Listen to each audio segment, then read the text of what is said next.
Hello everyone, welcome back to my video. आज की video में हम बात करेंगे एक पोएम के बारे में जिसका नाम है हॉक रोस्टिंग, जिसे लिखा है टेड हॉगर्स ने। तो ये बहुत ही अच्छी पोएम है, ये एक पावरफुल पोएम है। तो आइए जानते हैं क्या है इसके अंदर। Hawk roosting is a powerful poem by Ted हॉगर्स। He is a poet of 20th century. Ted हॉगर्स was a poet of England. His important works are The Hawk in the Rain, Loop Recall, Crow, Cave Words। तो जो हमारे poet हैं Ted हॉगर्स, वो England के poet हैं 20th century के।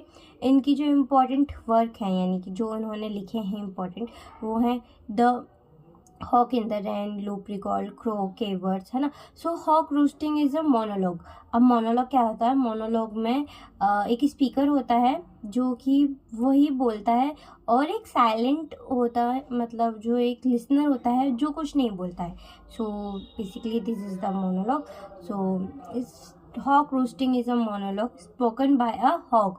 Hoc एक वर्ड है, यानी कि बाज, ठीक है।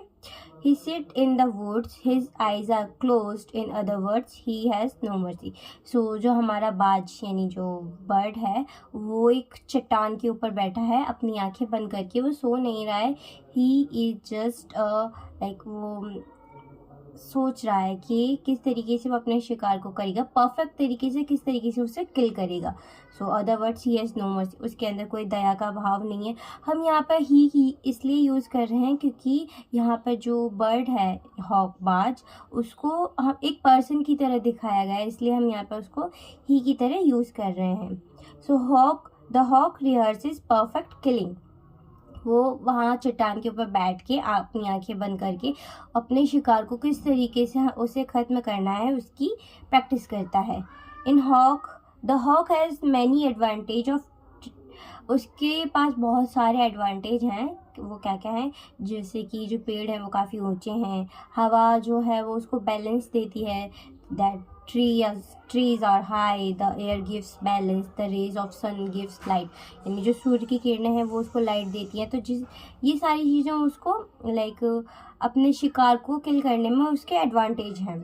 His feet are sharp nails, he can sit on rough bark। यानी कि जो उसके पंजे होते हैं वो थोड़े मुड़े हुए होते हैं और काफ़ी तीखे होते हैं, जिससे कि वो अपने शिकार को उनमें पकड़ के और अपने शिकार को ख़त्म कर देता है। उसके जो किसी भी जो खुरदुरा सरफेस होता है उसके ऊपर वो आसानी से बैठ सकता है, ठीक है।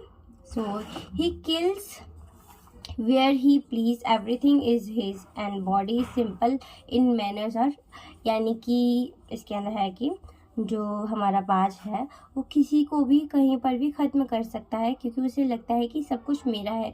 Every creation is mine. यानी कि भगवान जी ने जो भी बनाया है वो सब कुछ मेरा है, और मेरा काम क्या है? सबको लाइक जो उनके शिकार है उसको उनकी मुंडियों को धड़ से अलग करना। वो अपने पंजों में उनके सिर को पकड़ के उसको तोड़ देता है। तो जो बाज है वो कहता है कि मेरा काम है कि मैं अपने शिकार को ख़त्म कर देता हूँ। अगर मैं चाहूँ तो मैं किसी को भी ख़त्म कर सकता हूँ। सो अब आगे देखते हैं। The sun is behind me, nothing has change since I began, my eyes have permitted no change, I am going to keep things like this. तो इसमें कहता है, जो बाज है उसे खुद पे घमंड है। उसे घमंड है कि मुझे बहुत ही फुर्सत से बना गया है, मुझे क्रिएट करने में पूरे यूनिवर्स का सहयोग है, और अब पूरा जो भी क्रिएशंस है वो सब के सब मेरे पंजों के अंदर है, मैं किसी को भी ख़त्म कर सकता हूँ।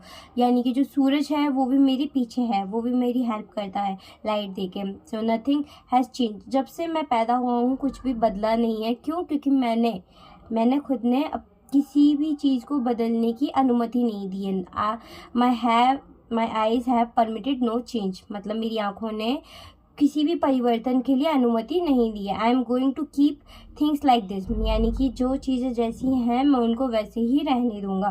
तो यहाँ पे जो हमारा बाज है वो ये सब बोलता है। The poem is highly imagination. यानी कि जो पोएम है वो बहुत ही ज़्यादा इमेजिनेशन में है, क्योंकि कोई भी पक्षी के लाइक वो अपनी भूख मिटाने के लिए शिकार करते हैं। ऐसा नहीं है कि वो अपने शौक के लिए शिकार कर रहे हैं। तो यहाँ पे एक इमेजिनेशन का यूज़ किया गया है। It has been written in free words. यानी कि इसमें कोई राइमिंग राइमिंग रिदम स्कीम नहीं है। So that means the poet has, मतलब कि जो हमारे पोइट हैं उन्होंने कोई भी राइमिंग स्कीम रिदम वगैरह यूज़ नहीं की है। तो in conclusion, hawk roosting is a symbolic poem. The hawk is a symbol of dictator like Hitler. यानी कि यहाँ पे जो हमारा बाज है उसको एक सिंबल की तरह यूज़ किया गया है डिक्टेटर की, यानी डिक्टेटर यानी कि तानाशाह के तरीके से, जो कि एक हिटलर था जो अपने आप को बहुत कुछ मानता था और फिर अंत में जाके वो ख़त्म हो गया, सबको पता है। सो यानी कि यहाँ पे जो हमारी ये इमेजिनेशन के रूप में ये पोएम लिखी गई है और सिंबॉलिक पोएम है। आई होप आपको ये एक्सप्लेनेशन अच्छी लगी होगी, और अगर अच्छी लगती है तो लाइक कीजिए, subscribe my channel. Thank you so much for watching this video.